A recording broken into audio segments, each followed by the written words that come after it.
is your time. It is a wrap of the Democratic National Convention. Kamala Harris officially accepting her party's presidential nomination last night. Joining us to break it all down, our political analyst, Steve Swatt. Steve, welcome. Good to have you here.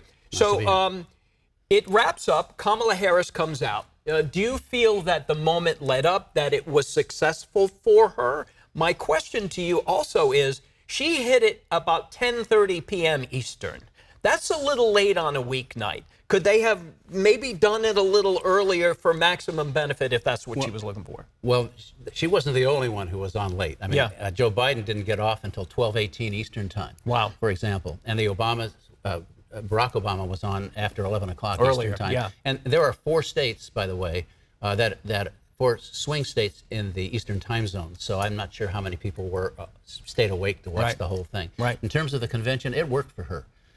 She reintroduced herself to the public after 4 years of semi-obscurity as vice president. She framed the debate coming forward against Donald Trump. She offered her vision both in terms of foreign policy and domestic policy, and she just laid out a framework going forward. And I think it worked for her. I also think Tim Walz's speech worked for him. He proved he's going to be a very good campaigner. Coach Tim, everyone's favorite uncle.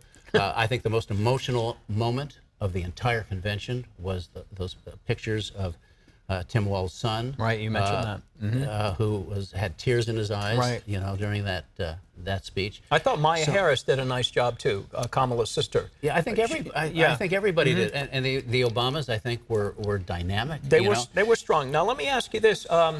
Gavin Newsom came out. He spoke, but it was brief. I thought he would have more of a role. So where was he in this whole mix? As a rising star in the Democratic Party, I think a lot of people thought he would have more of a role. Instead of getting a speech on the podium, he spoke from the floor for 2 minutes and 8 seconds and basically talked about California, and then handed over 482 delegates for Kamala Harris. There are reports that he was offered a time slot on Monday in the evening, but turned it down to be with his kids, to take them to school on the first day of school. All right. But going forward, there's speculation that he, might want to run for president one day. If Kamala Harris loses in November, then it'll be a free-for-all for the Democratic nomination in 28. Otherwise, he has to wait until 2032. Yeah. And he would have to keep himself politically relevant till then. If he wants to be president, it would be best for him if Kamala Harris were to lose against Donald Trump coming up.